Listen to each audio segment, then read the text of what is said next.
ठाणे जिल्हा बँकेचा निकाल काल लागल्यानंतर आज सर्व नवनिर्वाचित सभासद जे आहेत, जे नवीन संचालक झालेले आहेत, ते आज आमदार हितेंद्र ठाकूर यांच्या भेटीला आले होते आणि सर्व नवनिर्वाचित संचालकांचा आणि जुन्या संचालकांचा हितेंद्र ठाकूर आणि क्षितिज ठाकूर यांच्या हस्ते सत्कार करण्यात आला। कारण सर्वाधिक मतं ही वसई विरार परिसरातून मिळालेली आहेत। कारण जर तुम्ही ॲव्हरेज पाहिलं तर 700 ते 900च्या आसपासची मतं जी आहेत प्रत्येक उमेदवाराला वसई विरार परिसरातून मिळालेली आहेत। त्यामुळे एकंदरच वसई विरारवर मोठी मदार होती आणि सुरुवातीपासून ही निवडणूक ही चुरशीची झाली होती। परिवर्तन पॅनल वर्सेस सहकार पॅनल अशी ही लढाई होती आणि कोण बाजी मारणार याचं संपूर्ण ठाणे जिल्ह्याचं लक्ष लागलं होतं। काल हे संपूर्ण संचालक मंडळ जे असतील की आमदार किसन कथोरे यांचा आशीर्वाद घेऊन आले, आमदार उपमुख्यमंत्री एकनाथ शिंदे यांचा आशीर्वाद घेऊन आले। तर दुसरीकडे आज हा सत्कार झाल्यानंतर बँकेसाठी कामाला लागायचं आहे, महिलांसाठी गृह कर्जाची मर्यादा असेल किंवा महिलांसाठी विकास देण्यासाठीची काही मर्यादा असेल ती वाढवायची असं आमदार हितेंद्र ठाकूर यांनी आदेश दिलेले आहेत।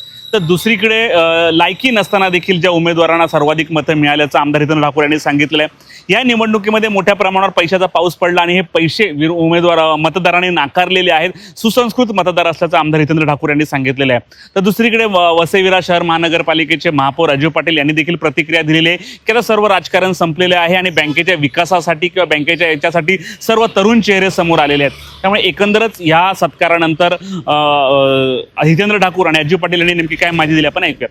कार्यकर्त्यांनी काम केलं, मतदारांनी त्यांचं काम केलं, म्हणजे सगळ्यात महत्त्वाचं आजी माजी जिल्हा परिषद, पंचायत समिती, नगरसेवक, ग्रामपंचायत सरपंच सदस्य आणि कार्यकर्ते यांनी मनापासून केलेलं काम, त्याच्यामुळे विरोधकांना त्यांची लायकी पैसे दिल्यावर पण दाखवून दिली। काँग्रेस, राष्ट्रवादी, सेना, BJP, आम्ही आणि कम्युनिस्ट असे सगळे मिळून दरवेळी इलेक्शन लढायचे। पक्षीय रंग मिळतच नाही, कोणता तरी एक पक्ष उठला उपटचुंबांचा आणि दाखवलं रंग। ते का मला बोलायचं नाही, सगळ्यांना माहिती आहे। ज्यांच्या तोंडावर घर दरवाजे आपटले लोकांना आणि पैसे घेऊन गेलेल्यांना परत पाठवलं। सुसंस्कृत वोटर आहे, सुशिक्षित वोटर आहे, त्याला पैसे नाही चालत। खूप जास्त मिळाली लायकी नसताना, भिकारी आहेत सगळे ते। चला, ठाणे जिल्हा बँकेची निवडणूक झालेली आहे आणि सहकार पॅनलचे उमेदवार निवडून आलेले आहेत, बहुमत आलेले आहे। आता राजकारण संपलेलं आहे, सर्व पक्षीय उमेदवार, सर्व समाजातले उमेदवार आहेत। ठाणे जिल्हा आणि पालघर अशी मिळून ही बँक आहे आणि सगळ्यात महत्त्वाचं वर्ष आता चालू झालेलं आहे। कारण समृद्ध मार्ग असेल, DFCC असेल, बुलेट ट्रेन असेल, बुलेट ट्रेनची स्टेशन असतील, वाढवण बंदर असेल, नवीन होणारं एअरपोर्ट असेल, दिल्लीला जाणारा मार्ग असेल, अशा अनेक गोष्टी, आणि हा आदिवासी जिल्हा आहे आणि अशा अनेक विकासाची इकडे कामं मोठ्या प्रमाणात होणार आहेत। आणि अशावेळी शेतकरी असतील, मच्छीमार असतील, येथील स्थानिक रोजगार शोधण्यासाठी लोक असतील, जे इकडचे स्थानिक आहेत, ज्यांना उद्योगधंदे करायचे आहेत, आणि नॅशनलाइज बँका यांना कधी उभं करत नाही। परंतु ठाणे जिल्हा बँक अशी आहे की ती महाराष्ट्रामध्ये एक नंबर आहे आणि खरं काम आज असं चालू होणार आहे ठाणे जिल्हा बँकेचं, का येथील जनतेला आपल्या जागा न विकता आपल्या जागेमध्ये कसा विकास करता येईल, रोजगार कसा उभा करता येईल। कारण विकास सुरू झाला का बाहेरील लोकांची मक्तेदारी वाढते, परंतु स्थानिक लोकांची मक्तेदारी वाढण्यासाठी ठाणे जिल्हा बँकेचा मोठा रोल असणार आहे आणि आता त्याचा लाभ सगळ्यांनी घ्यायला पाहिजे।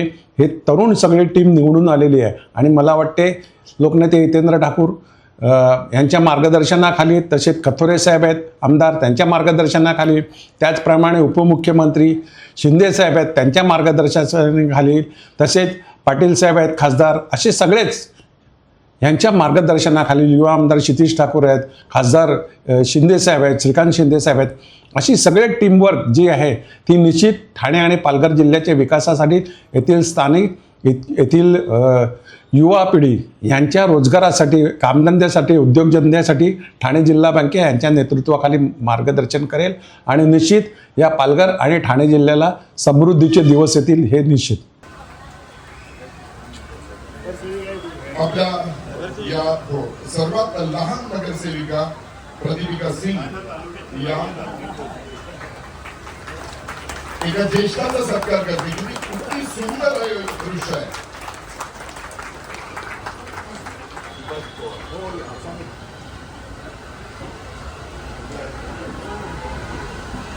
की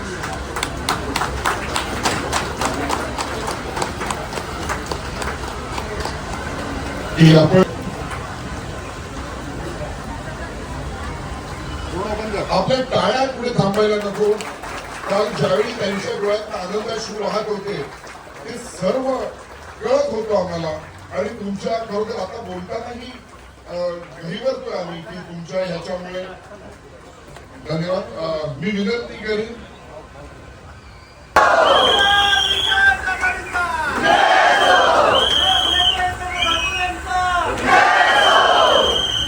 त्याचबरोबर माननीय उपमुख्यमंत्री एकनाथजी त्याला मार्गदर्शन करा. तुम्ही कोणत्या आणि खास करून महिला बचत गट यांना काय देतात या सरकार पॅनल करत आहे म्हणून आपणाने सर्वांनी आम्हाला निवडून दिला. बँकेच्या बाबतीमध्ये जर बोलायचं झालं, हा खाना पालक